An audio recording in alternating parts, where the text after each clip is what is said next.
Hello mga guys, ayan magandang morning ulit sa inyo mga guys. Ayan, papasok ulit tayo sa trabaho. Kahapon hindi tayo nakapag-vlog dahil busy tayo nung dumating tayo sa trabaho natin. Dami nating ginawa at late na rin ako. So ngayon guys, ayan 7:32, papasok na tayo. At una sa lahat, magandang morning sa inyo mga guys, mga kapwa driver natin dyan sa mandako ng mundo, especially yung ating mga kababayan, ang ating mga kababayang Pilipino. So ingat-ingat lang po sa pagdadrive at huwag mainitin ang ulo. So wag tayong magpatalo sa sa mga ika nga mga masasamang elemento, no?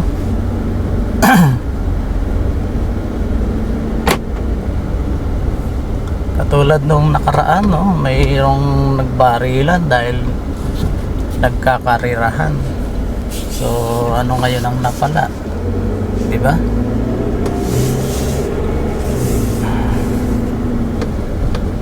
Isa lang ang dahilan nun, mayroong yun, kargado ng masamang espiritu. Yun lang naman ang nating mga guys ang tayo ay tahanan, yung ating katawan ay tahanan ng bad spirit. Kaya yun yung ating dapat nabigyan ng proteksyon, no? At ang kailangan lang dyan guys ay huwag tayo makalimot sa Diyos. Di ba? Tayo makalimot para hindi tayo tahanan ng masasamang espiritu.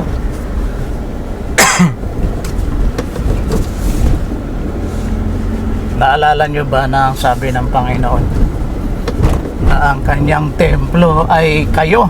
Sabi, yung templo ng Diyos ay tayo po. Yung mga tao.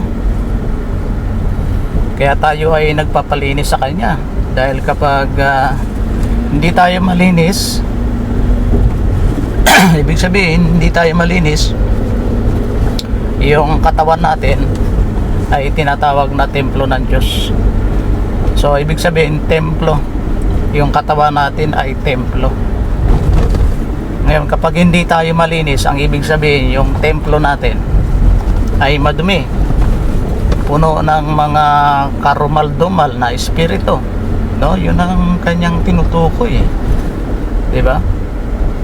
Katulad nung isang yung babaeng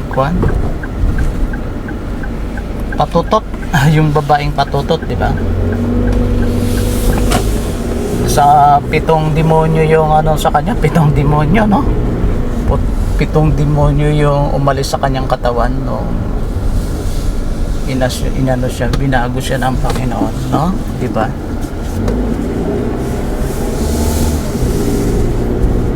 Pitong demonyo, 7 bad spirit yun.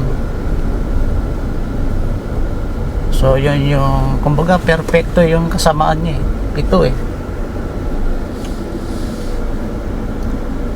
Kaya yun ang iingatan natin mga guys. Alright, so ngayon guys ay medyo matraffic na talaga ngayon. Maraming mga sakyan kasi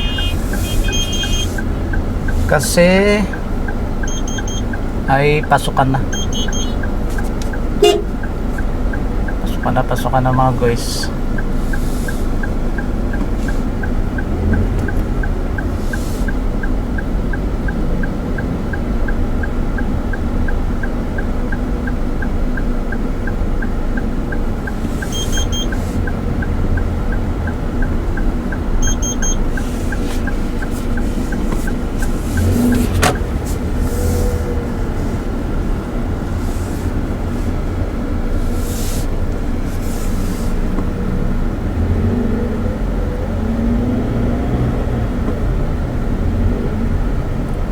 Pasukan na mga guys.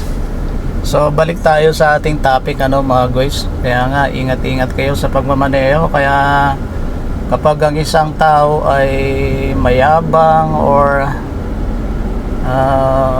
masama yung ginagawa,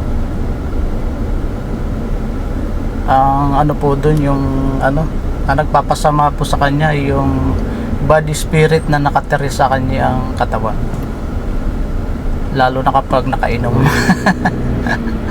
Lalo na kapag nakainom, yan ang ano kapag nakainom ka, yan yung pintuan ng ano ng bad spirit kapag ang isang tao nakainom ng alak, ayun, papasukan ka na ng demonyo.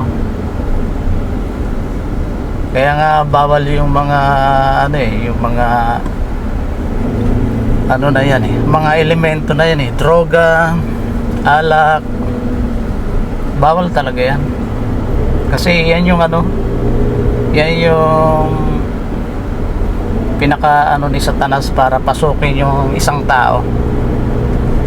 Actually, napakaraming bad spirit dito sa mundo kasi dito tinapon si si Satanas, guys, saka yung kanyang mga kasama. At ang ginagawa niyan, tumitira sila sa mga tao, no? Naalala niyo yung yung baboy? Yung baboy na nalunod, baboy, yung sinapian ng isang pulutong na mga bad spirit. Kasi galing siya doon sa galing siya doon sa taong kuwan, anong tawag doon sa tao na yon? Sa Bible yung guys yung kinadinahan na, natanggal niya yung kadena no? Pero nung nakaharap niya si Jesus Christ, no, tinanong ni Jesus Christ, napakarami pa lang nakatira doon sa tao na yon. Ano yun yung tao na yun, tawag ba doon sa ano yun? Hindi na ako marunong magtagalog yung crazy, crazy, ulol, no? Ulol ba yun? Siraulo pala, siraulo. Yung siraulo, no? 1,000 or pulutong na mga bad spirit na nakatira doon. So ang ginawa, nung pinaalis ng Panginoon, lumipat yung bad spirit sa baboy. Sa mga baboy pala, hindi isang baboy sa mga baboy. So ang ginawa, nung lumipat sila doon sa katawan ng baboy, siguro hindi akma yung kanilang espiritu sa hayop. Ang ginawa tumalon sa bangin yung mga baboy.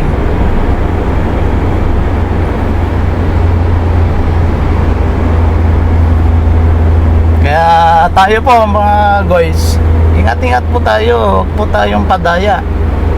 Napakaraming taong nagsasabi na ang Panginoon ng kaligtasan, magbibigay ng kapayapaan sa buhay natin. Tama po yun, no? Tama po yun.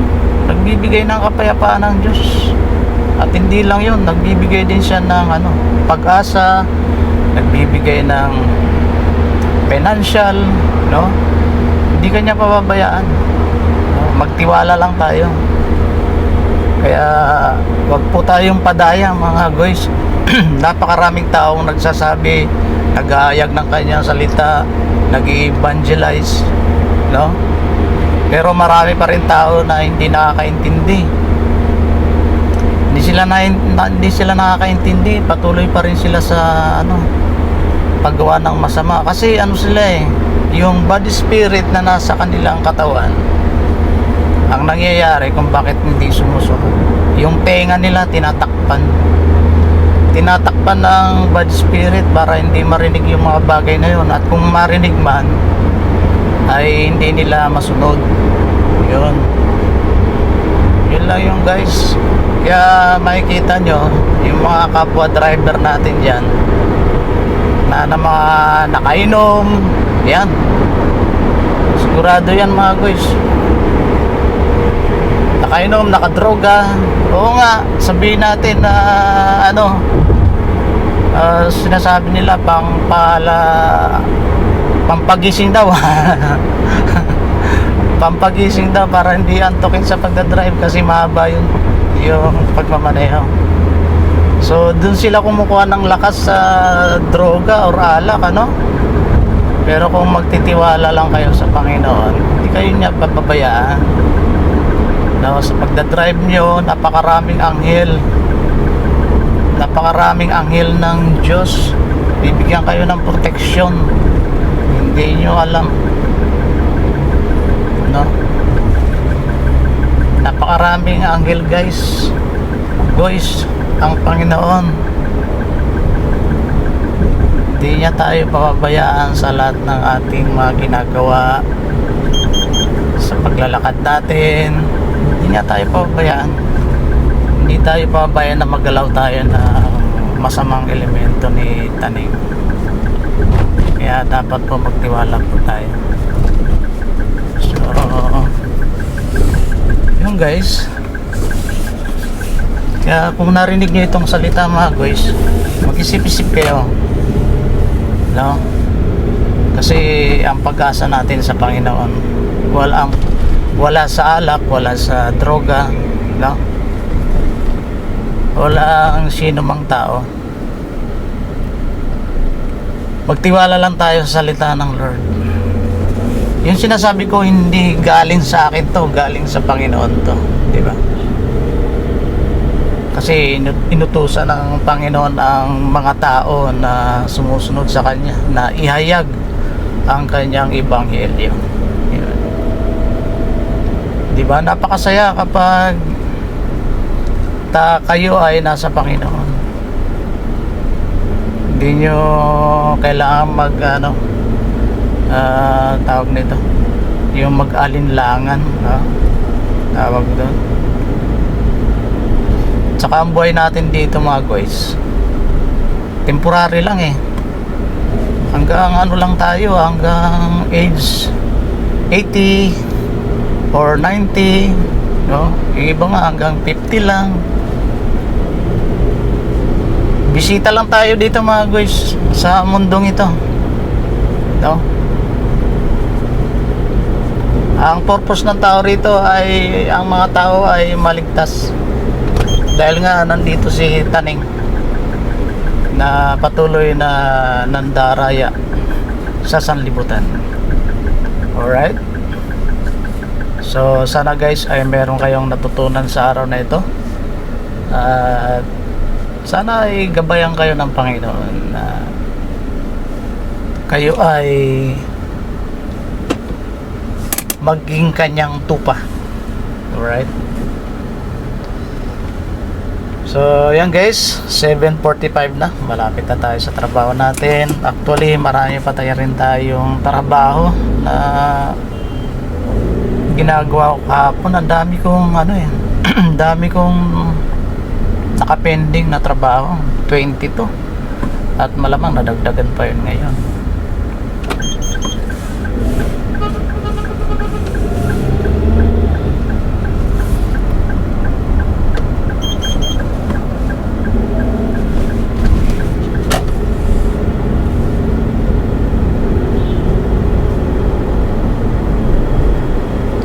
Alright, so yun, mga guys, sana ay magpalain kayo ng Lord. At dito ko na tatapusin, mga guys, ang aking maiksing video. So hanggang sa muli, magkita-kita na lang tayo. God bless po sa inyong lahat. Peace.